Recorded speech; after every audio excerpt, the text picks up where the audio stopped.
لازمی چیز ہے، بڑی ہی لازمی چیز ہے۔ اس چیز کے بغیر، اس کام کے بغیر، اس عمل کے بغیر، یہ کام کیے بغیر آدمی صراط مستقیم کو پا نہیں سکتا، کیونکہ یہ شیطان نے یہاں اپنا قلعہ بنا رکھا ہے۔ یہ قلب میں شیطان نے اپنا قلعہ بنا رکھا ہے، دل کو صاف ہونے نہیں دیتا۔ یہ وہ صراط مستقیم ہے، یہ وہ صراط مستقیم ہے جس پہ وہ چوکڑی مار کے بیٹھا ہے، اور اسی پہ چوکڑی مار کے بیٹھنے کے لیے اس نے اللہ تعالیٰ سے اجازت لی تھی،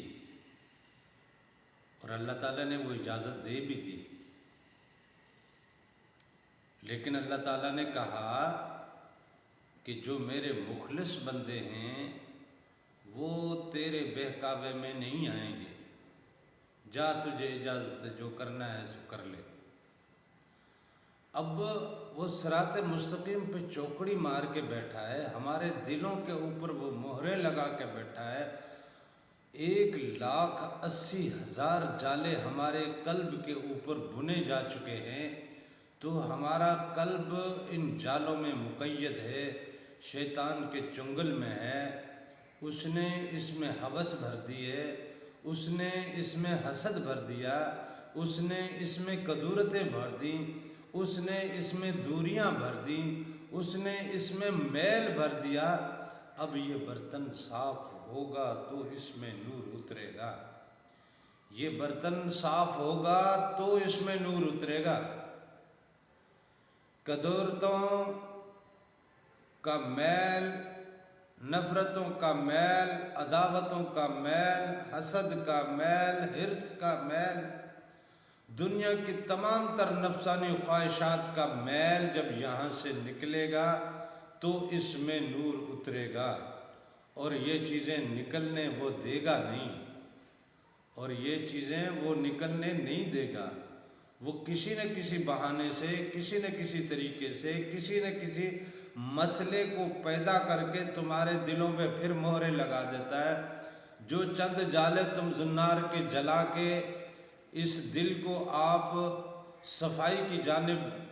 لے آتے ہو، وہ پھر اسی دل پہ دوبارہ جالے بن دیتا ہے۔ یہ صراط مستقیم ہے، قلب مومن صراط مستقیم ہے، اور یہ قلب صنوبر سے قلب سلیم بننا چاہیے، اور یہ قلب سلیم ہوگا تو وہاں جا کے کامیابی ملنی ہے۔ یومن لا ينفع مال ولا بنون الا من اتى اللہ بقلب سلیم۔ یہ قلب سلیم ہونا چاہیے، یہ سلیم ہو، سلامتی والا ہو، سلامتی دینے والا ہو، سلامتی لینے والا ہو، سلامتی رکھنے والا ہو، سکھ رکھنے والا ہو، آسائشیں رکھنے والا ہو، محبتیں رکھنے والا ہو، اپنائیت رکھنے والا ہو، اپنا بنانے کی فکر میں لگا ہوا ہو۔ یہ یونیورسل بیسس پہ کشادگی اختیار کر لے، تب جا کے یہ قلب سلیم بنتا ہے۔ اور یہ زنار کے جالے چھٹتے تو ہیں صرف ذکر سے، اللہ اللہ کے اسم کی ضربیں لگانے سے یہ جالے چھٹتے ہیں، اور یہ جالے جب چھٹتے ہیں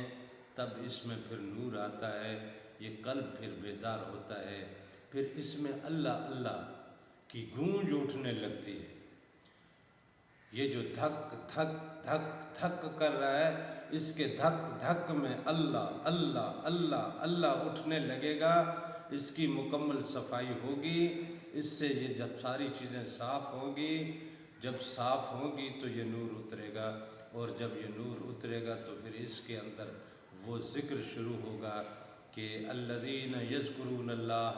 قیاما وقعودا وعلی جنوبہم، وہ جو اللہ کو یاد کرتے ہیں اٹھتے بیٹھتے اور پہلوؤں کے بل۔ تو یہ اٹھتے بیٹھتے چلتے پھرتے محفلوں میں، خوشیوں میں، غمیوں میں، بیماری میں، بدحالی میں، تکلیف میں، خوشی میں، ہر صورت یہ دھک دھک کرتا رہتا ہے، اور اس کے دھک دھک سے اللہ اللہ اللہ اللہ ہوتا رہے گا۔ آپ کا اٹھنا بیٹھنا اللہ کے ذکر میں ہوگا، آپ کا چلنا پھرنا اللہ کے ذکر میں ہوگا، آپ کا سونا بھی اللہ کے ذکر میں ہوگا، آپ کا ہر پل اللہ کے ذکر میں ہوگا۔ وہ جو کہا ہے نا، جو پل غافل سو پل کافر، تو پھر کوئی پل غافل نہیں رہتا۔ ہماری زبانیں تو غافل رہ سکتی ہیں نا، ہم کہیں نہ کہیں تو چپ کریں گے نا، ہم کہیں نہ کہیں تو خاموش ہوں گے نا، لیکن یہ دل تو دھڑکتا رہتا ہے، ہر پل دھڑکتا رہتا ہے، ہر لمحہ دھڑکتا رہتا ہے، ہر صورت میں دھڑکتا رہتا ہے، بے ہوشی میں بھی یہ دھڑکتا ہے، نیند میں بھی یہ دھڑکتا ہے، ہر حوالے سے جب سے انسان پیدا ہوا ہے اور جب تک اس کی روح واپس قبض نہیں ہو جاتی تب تک یہ دھڑکتا ہے، اور اس کی دھڑکنوں میں جب اللہ اللہ بس جاتا ہے تو حقیقت میں یہ صراط مستقیم کا نور اس اپنے رب کے نور سے کنیکٹ ہوتا ہے۔ جب نور نور سے کنیکٹ ہوتا ہے تو پھر کیا کیا نظارے ملتے ہیں، کیا عالم ہوتا ہے، کیا کیفیت ہوتی ہے، اس چیز کا اندازہ صرف وہی کر سکتے ہیں جن کا قلب منور ہوا، جن کے قلب سے میل نکلا، جن کے قلب سے قدورتیں نکلیں، جن کے قلب یونیورسل بیسس پہ پوری کائنات کو ایکسیپٹ کرنے، قبول کرنے اور اپنے اندر جگہ دینے کے قابل ہوا۔ اور اگر یہ قلب اس قابل ہو جاتا ہے اور پوری یونیورسل بیسس پہ یہ کشادگی اختیار کر لیتا ہے تو اللہ کا یہ تخت بن جاتا ہے، یہ عرش بن جاتا ہے اللہ کا۔ اللہ آ کے اس پہ مقیم ہوتا ہے، اللہ آ کے پھر یہیں رہنے لگتا ہے، پھر اس کا اٹھنا بیٹھنا اللہ کی رضا کا، چلنا پھرنا اللہ کی رضا کا، بولنا دیکھنا اللہ کی رضا کا، سونا جاگنا اللہ کی رضا کا بن جاتا ہے۔ بس اپنے دلوں کی حفاظت کیجئے، اسے قدورتوں سے پاک کیجئے، نفرتوں سے پاک کیجئے، دو رنگیوں سے پاک کیجئے، اپنائیت اور محبت کا اسے مسکن بنائیے، مسکن بنائیے محبتوں کا، مسکن بنائیے اپنائیت کا، مسکن بنائیے شفقتوں کا، مسکن بنائیے پوری دنیا کی یونیورسل بیسس کی ایکسیپٹنس کا۔